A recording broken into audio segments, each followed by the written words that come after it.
श्री गणेश भगवान की जय। उज्जैनी नगरी में चंद्रसेन नाम के एक राजा थे। महाकाल के बहुत परम प्रिय भक्त, सारे शास्त्रों का तत्वार्थ जानने वाले। उनके मित्र थे मणिभद्र, जो शंकर जी के गढ़ों में प्रमुख थे। मित्रता की दूर दूर तक बातें होती थी।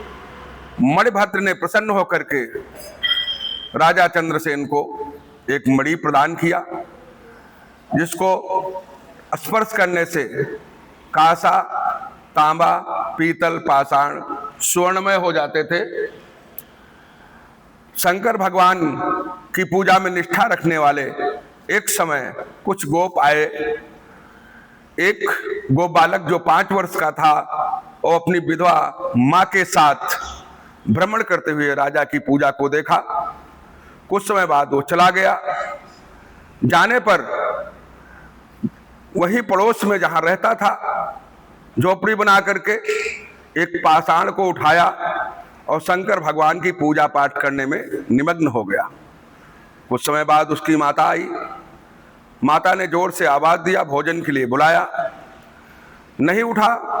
माता ने हाथ पकड़ करके खींचा, फिर भी नहीं उठा गोप बालक जो 5 वर्ष का था। फिर माता को गुस्सा आ गई, उसने 2-4 चांटे मारे और वापस चली गई। और उसने फिर घूम करके उस पाषाण को उठा करके फेंक दिया। जो गोप बालक था खड़ा हुआ, रोने लगा, बहुत दुखी हुआ और बेहोश होकर के जमीन पर गिर गया।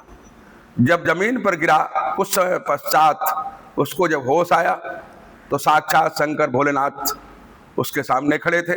शंकर भोलेनाथ ने उठाया और आलिंगन किया। शंकर भगवान आशीर्वाद भक्ति का दे करके चले गए। उसी समय गोप बालक क्या देखता है, एक सुवर्ण में महल तैयार हो गया। शंकर भोलेनाथ का जो शिवलिंग था वो स्वर्णमय हो गया, महाकाल के प्रकट होने से महाकालमय हो गया।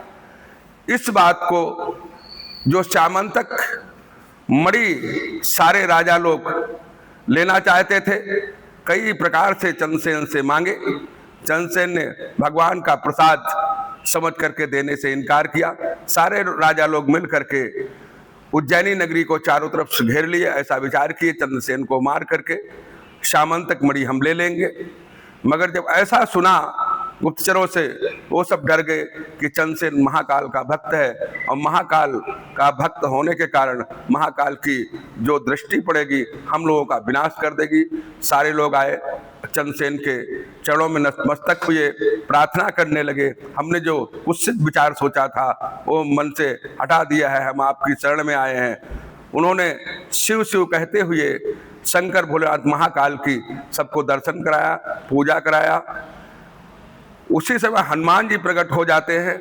हनुमान जी क्या करते हैं, वो उस गोप बालक का नाम कहते हैं आज से श्रीकर होगा, उसको हृदय से लगाते हैं।